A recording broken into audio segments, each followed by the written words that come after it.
사람들이 소형주에 대한 편견이 되게 많아요. 이제 첫 번째 편견은 이제 얘네들이 망한다라는 거거든요. 근데 솔직히 시가총액 300억에서 700억 되는 기업들은 옆집 구멍가게가 아니에요. 거의 다 매출에 몇백억씩 나오는 중견기업들이거든요. 일단 소형주가 정말 좋은 게 그 기관 친구들이 안 들어오거든요. 그게 일단 그건 좋은 거예요. 월 100만 원 정도가 계속 들어오는 거예요. 예, 자산은 예, 없어요. 예, 종잣돈은 네네. 없고 그 직장인들이 시작하는 거 100만 원은 매달 들어오고 네네. 뭐 어떻게 좀 시작하면 좋겠어요? 지난번에 출연하셨을 때는 네.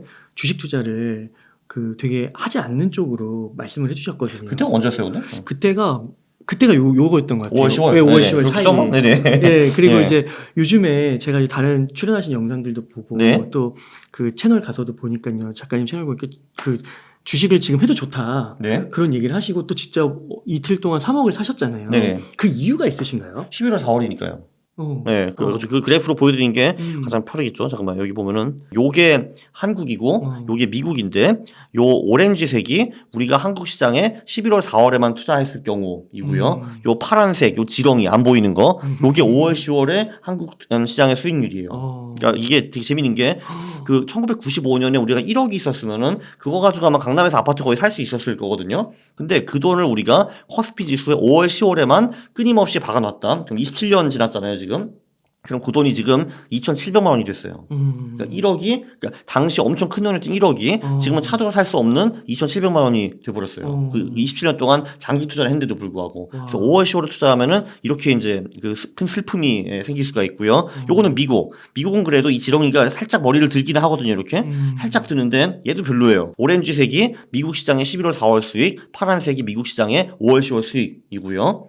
그리고 이제 뭐 여기 중국, 독일도 비슷해요. 그 썸머가 5월, 10월이고 윈터가 11월, 4월인데 그러니까 샹하이 지수는 이렇게 움직이고 있는데 11월, 4월 수익은 이렇고 5월, 10월 수익은 역시 지렁이. 네, 그리고 독일도 마찬가지예요. 독일도 지렁이 5월, 10월. 그리고 닥스가 이제 1년 내내 투자한 거고 요 윈터가 이제 11월, 4월 투자입니다. 그리고 일본도 맨날 잃어버린 30년 얘기를 하잖아요. 왜냐면 89년에 저기 일본이 그 니케이가 4만 정도 뚫었다가 지금 아직도 3만 이하로 저는 알고 있는데 여기 보시면은 일본도 그 11월 4월에 투자를 했으면은 잃어버린 30년이 아니고 잃어버린 10년 정도 하다가 여기도 다시 올라가는 거 볼 수가 있어요. 이게 장이. 그리고 당연히 그 저기 뭐야 그 5월 10월 투자는 지렁이. 영국도 마찬가지입니다. 지렁이 그 돈 벌기. 이렇게. 네. 이거 말고도 수십 개 다른 나라들도 있는데 다 결과가 똑같아요. 거의 그냥. 네. 그냥 11월 4월은 좋고 5월 10월은 틀린 겁니다. 네. 그러면은 11월 4월이 네. 좋다고 하면 네. 이거는 어떻게 투자를 한다는 거예요? 아까 그 4분 그냥 주가지수요. 주가지수 이거는. 그 아까 네. 분기마다 리밸런싱 한다는 거는 네. 3개월마다 사고 파는 거잖아요. 네. 그럼 11월부터 4월이 좋다. 네. 그럼 이 시기만 투자를 한다고 예를 하면 네. 11월에 사서 4월에 파는 건가요? 어떻게 투자를 하는 거예요? 그게 이제 분기별로 하려면은 10월 말에 한번 투자하고 1월 말에 한번 리밸런싱하고 4월 말에 파는 방법이 있고요. 그게 귀찮으면 그냥 10월 말에 사가지고 4월 말에 파는 것도 나쁘지 않습니다. 네. 그리고 나서 이제 쉬고 또 그쵸. 11월에 들어가 4월에 하고요. 그렇죠. 근데 물론 5월, 10월에 비중을 완전히 제로를 만들지 아니면 조금 전에 제가 보여드린 그 무작정 따라하기 포트폴리오처럼 좀 그냥 축소를 하는지 그거는 뭐 직접 선택을 하시면 될 것 같습니다. 저는 빵으로 간 적도 되게 많아요. 네. 그렇구나. 5월, 10월에는 네, 돈이 안 벌려요. 되게 네. 신기하네요. 이게. 네. 그러니까 이렇게 그 데이터 역사적 데이터로 봐서 네. 확률론적으로 이때가 많이 버니까 이때 딱 들어가시는 거군요. 그죠. 근데 그 보면은 이게 매년 먹히는 건 아니에요. 요 테이블을 보시면은 이제 11월, 4월 수익을 보면은 예를 들어 90년대에 깨진 적도 꽤 많아요. 이게 깨진 적도 있어요. 이렇게 깨진 적도 있고 최근에도 이렇게 깨진 적이 있기는 한데 이렇게. 근데 이제 재밌는 거는 11월, 4월에 그 수익이 날 때는 보통 크게 나고 손실이 날 때는 주로 작게 나더라고요. 물론 이제 그것도 이 95년이나 90년 같은 예외가 있긴 있어요. 근데 대부분 11월, 4월에 코스피가 하락할 때는 보통 10% 미만으로 하락을 하더라고요. 근데 벌 때는 좀 많이 버는 경향이 있어요. 네. 반대로 5월, 10월에는 깨질 때는 와장창 크게 깨지는 그런 경향이 좀 강하더라고요, 이게. 네. 2008년 10월 그런 거 기억나죠? 네. 2018년 10월. 와, 네, 네. 그러면 이게 아까 네. 연봉이 뭐 30%라고 한다면 네. 그 전략으로 역사적 20년은 그렇게 나왔잖아요. 네. 그러면은 이런 거는 있겠네요. 사실 11월 만약에 지금 사서 4월에 파는 전략으로 한다고 했을 때 꼭 네. 그때 수익률이 30%이지는 않을 그거 굉장히 좋은 말씀 하셨는데요. 네. 그것도 사실은 당연한 게, 이게 보시면은, 이 전략이 연보리 29%짜리 전략이었잖아요. 여기 보시면은 여기 연간 수익 여기 나오잖아요. 스트라테지라고 해가지고 전략 수익이 보면은 이게 해마다 천차만별이에요. 보시면은 마이너스 19% 또는 마이너스 28% 찍은 해도 있고요. 그리고 플러스 237% 찍은 해가 있어요. 근데 사실 저는 2023년이 이렇게 저한테 237% 가져다 줄지 아니면 마이너스 30% 가져다 줄지 그건 절대 알 수 없어요. 근데 이거를 20년 동안 이제 반복하면은 좋은 수익이 나왔다라는 거죠. 특정 해에는 되게 안 좋은 수익도 많아요. 뭐 이때 뭐 그렇고 요때도 그렇고 이때도 2년 동안 별로였죠. 2017년, 18년 이때도 별로였고 올해도 별로죠 이게. 네. 그렇게 해가지고 보면은 이게 연봉리 29%라는 거는 예금처럼 막 누가 나한테 30%씩 따박따박 주는 게 절대 아니라라는 거를 알 수 있는 거죠. 이렇게 엄청 들쭉날쭉한 수익률을 견디고 버티고 인고를 해야지 이제 여기 나오는 거죠. 네. 그러니까 이거를 이럴 수도 있겠네요. 이게 뭐 예를 들면 어떤 분이 봤을 때 뭐 2000년도 초반에는 예를 들면 인터넷이 지금과 같은 환경이 아니다라고 판단을 해서 나는 2000년부터 2020년까지 보지 않고 한 2010년부터 보겠다. 그러면은 또 한 10년으로만 이렇게 잘라서 펀드 전략을 자기가 한번 이렇게 돌려본 다음에 그 중에 하나 선택하는. 네. 그렇게 할 수도 있고요. 실제로 여기 결과도 나와요. 3년, 5년, 10년 이렇게. 보면은 최근 10년 수익이 20년 수익으로 떨어진다는 걸 볼 수가 있어요. 연봉이 13%. 근데 물론 코스피의 수익도 되게 저조했어요. 그러니까 저는 사실 퀀트 할 때 가장 중요한 게 그래도 코스피보다 좀 월등한 수익을 낼 수 있는가. 사실 이게 가장 중요한 거잖아요. 왜냐면은 지금 최근 10년 동안에 코스피 수익이 연봉이 1.7%였대요. 지금 보면은. 근데 저는 사실 당연히 코스피의 수익도 언젠가 정상화돼가지고 연봉리 수익이 8에서 10% 갈 거라고 보거든요. 근데 제가 그거보다 한 10몇 프로 더 먹을 수 있었다 하면은 그거는 상당히 큰 거죠. 네, 그렇죠. 그렇게 또 볼 수가 있겠군요. 그러니까 이게 진짜 퀀트를 하는 데 있어서 그러니까 이게 퀀트를 모르시던 분들이 퀀트로 갈 때 약간의 심리적인 장벽은 솔직히 좀 있을 것 같기도 하네요.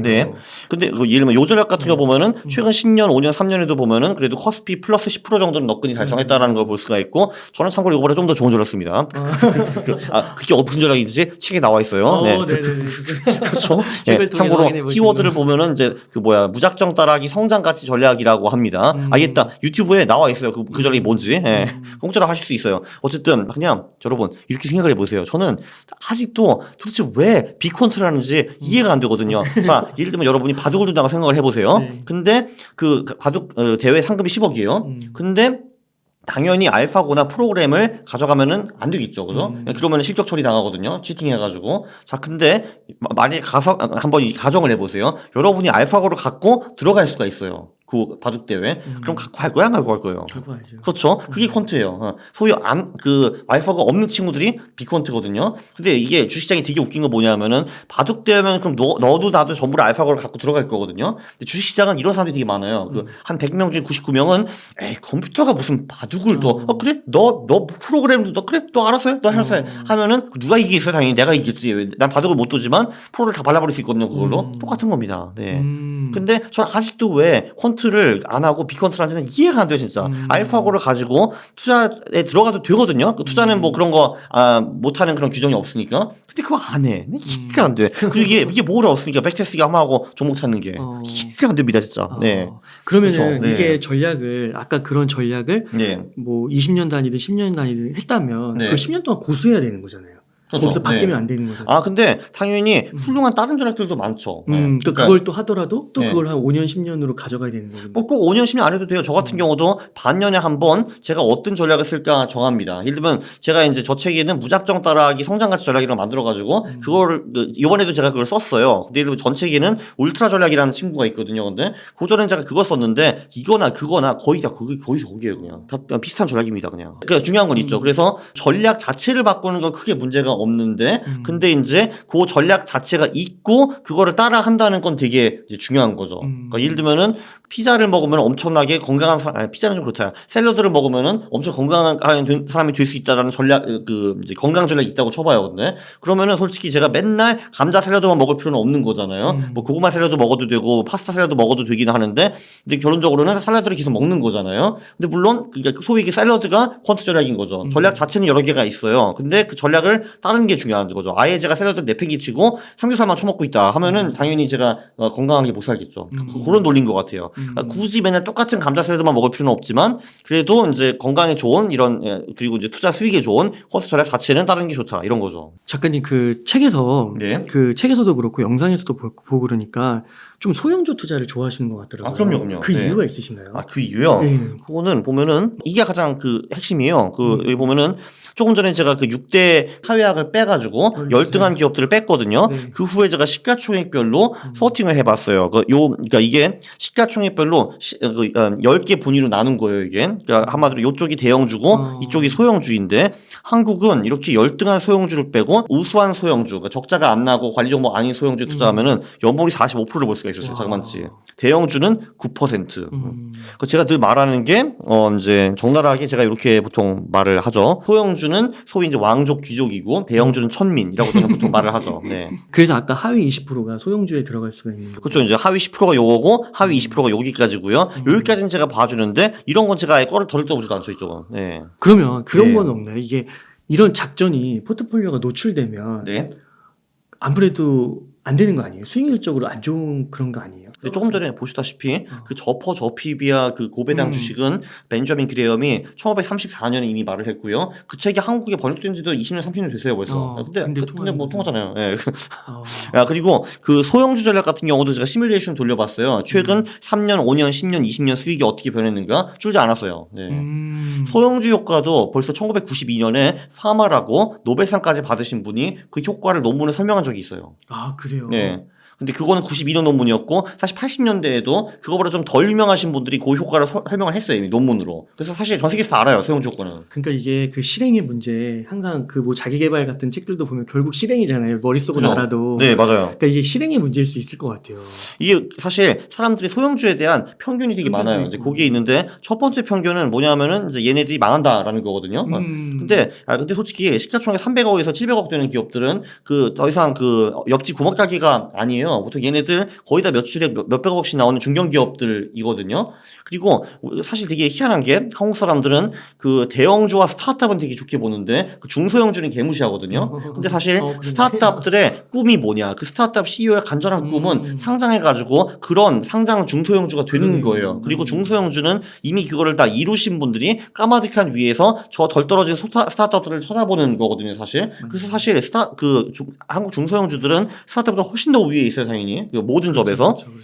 이제 그런데도 불구하고 개무시 당하는 거죠, 한마디로. 그러니까 상장 한번 가는데 10년 막 걸리잖아요. 그죠, 맞아요. 해낸 거잖아요. 그리고 그 10년 가가지고 스타트업 중에서 그 상장을 한 기업은 1%밖에 안 돼요, 제가 보기에는. 네, 나머지들은 비상장 기업으로 유지가 되거나 아니면 그냥 망해버리거나 그거잖아요, 사실은. 거기에서 살아남은 기업들이고 심지어 그 중에서도 적자도 안 나고 관리 종목도 아니에요, 근데 그 중에서도 우량한 애들이기 때문에 얘네들이 수익이 굉장히 잘 나요. 그리고 두 번째는 듣보잡들 아닌가라고 말씀하시는데 듣보잡들 맞고요. 근데 바로 그렇기 때문에 얘네들에서 초과 수익이 나고 얘네들 저평가가 되는 거예요. 예를 들면 삼성전자가 어떻게 저평가가 돼요? 어차피 그거 사람들 다 보고 있고. 맞아요.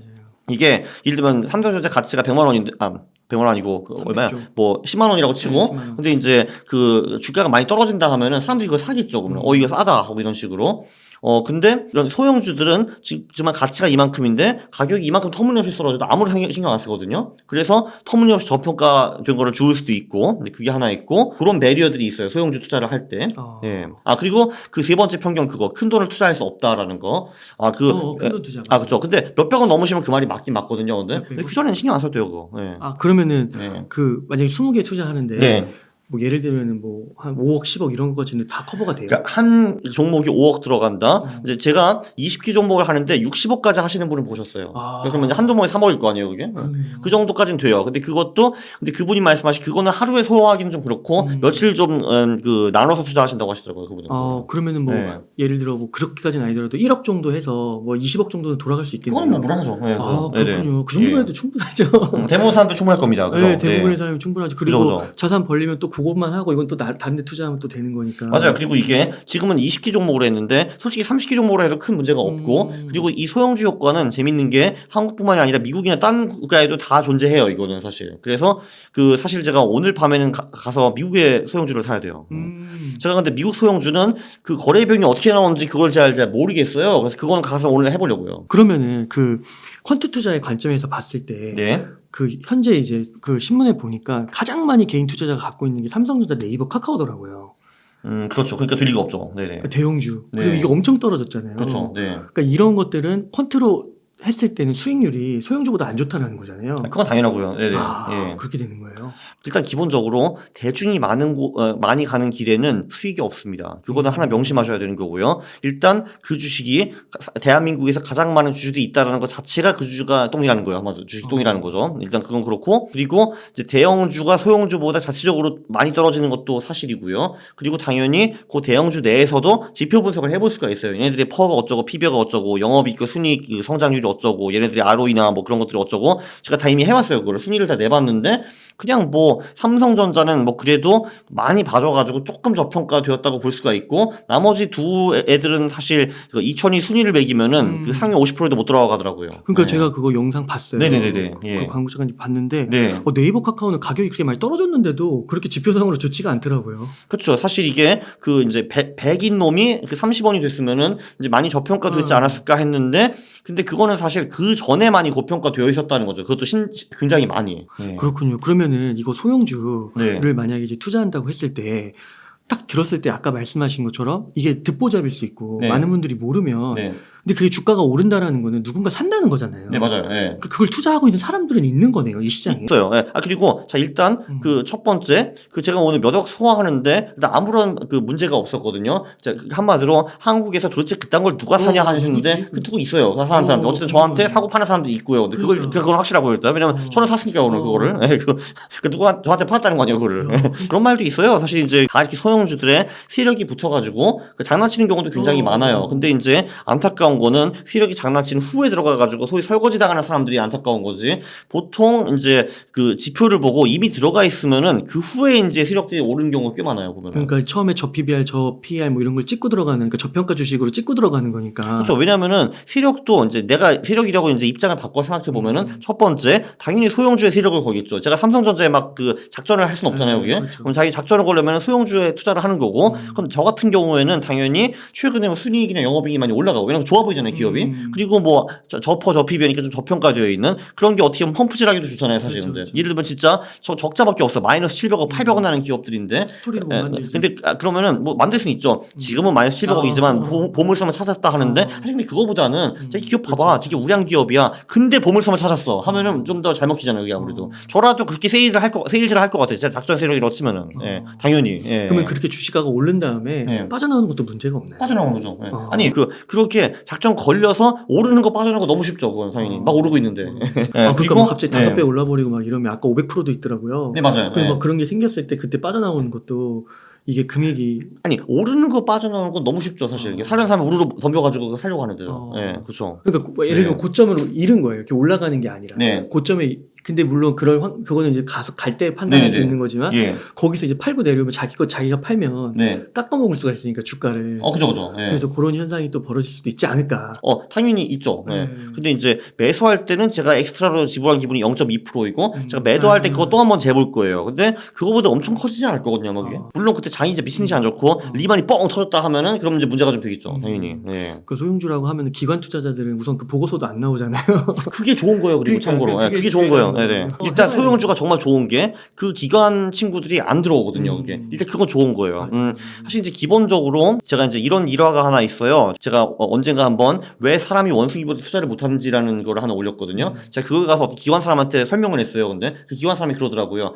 야, 지난번에 우리가 한번 대회를 해봤는데 그 전문가 2명을 데려와가지고 다음 주까지 주가를 맞추게 했대요. 그리고 그 상대방을 닭으로 했대요. 네.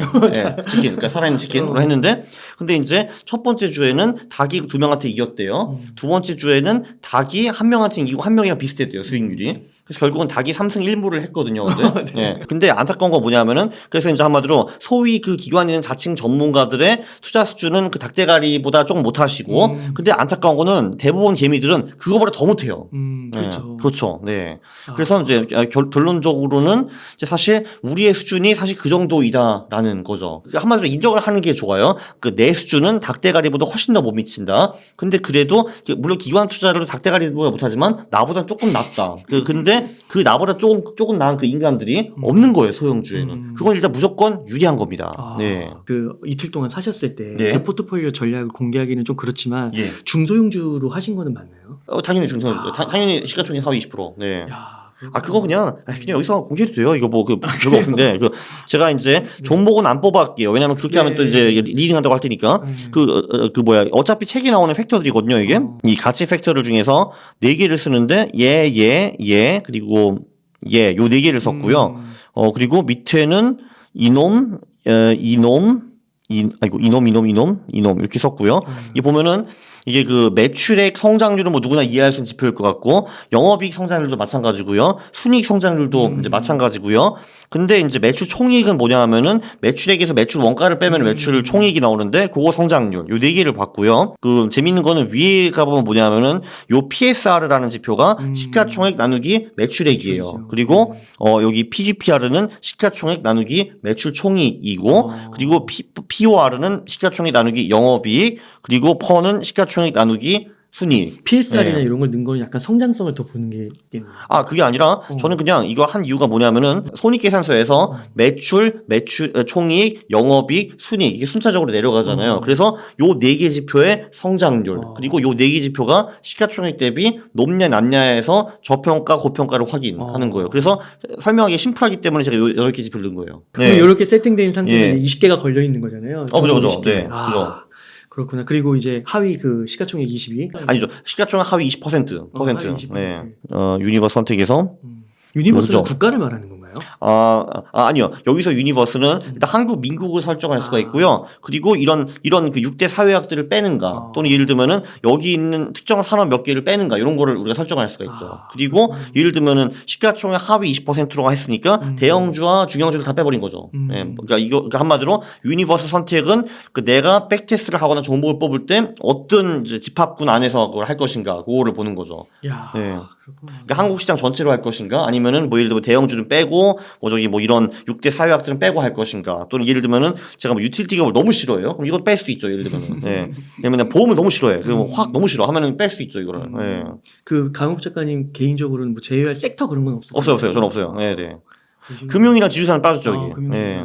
그 제가 이게 퀀트를 몇 번 많이 들었는데 네. 오늘 정말 제일 많이 와닿았던 것 같아요. 아마 이게 시간으로 지나고 또 주식 투자를 하면서 이게 주식 투자가 진짜 쉽지 않고 이게 데이터 뭔가 이렇게 다 오른다고 했는데 안 되면은 그때마다 계속 고민하게 되잖아요. 맞아요. 네. 그러면서 이제 점점 퀀트가 더 와닿는 것 같아요. 그때까지 빅퀀트로만 접하다가 알파고 갖고 바득 두실래요? 아니면 그냥 두실래요? 그러면은 요거 여쭤볼게요.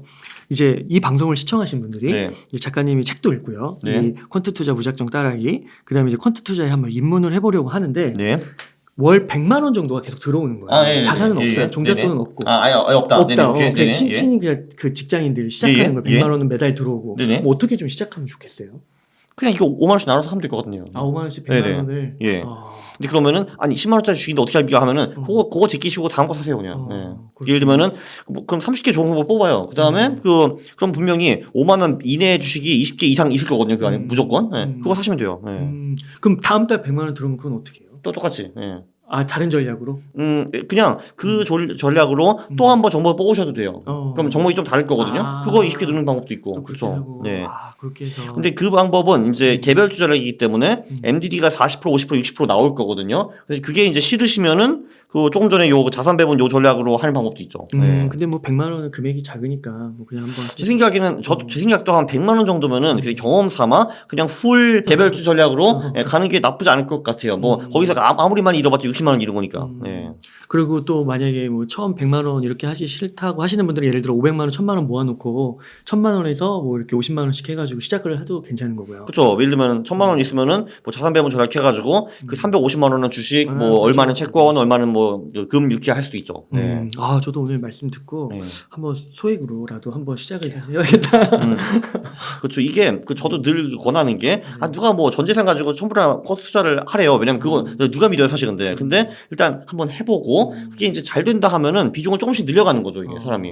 그러니까 지금 60억 하신다는 그분도 그러니까 처음에는 작게 하시다가 나중에는 반반으로 하셨어요. 그 절반 퀀트, 절반은 본인의 성장주 전략이 있으셨거든요. 그래서 이제 수익률을 보니까 본인의 전략보다 이 퀀트 수익이 훨씬 높은 거예요. 그래가지고 그 성장주 전략 그거 버리시고 이제 풀 퀀트로 가신 거죠, 이제. 네.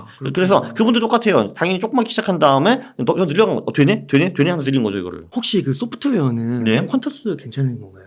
퀀터스 말고도 몇 개가 더 있기는 해요. 근데 이제 제가 여기 투자를 했기 때문에 당연히 이제 팔이 안으로 굽는 거고요. 네. 네, 이거 말고도 뭐 예를 들면은 네. 뭐 젠포트라는 프로그램도 있고 올라트라는 프로그램도 있고 퀀트킹이라는 프로그램도 존재합니다. 네.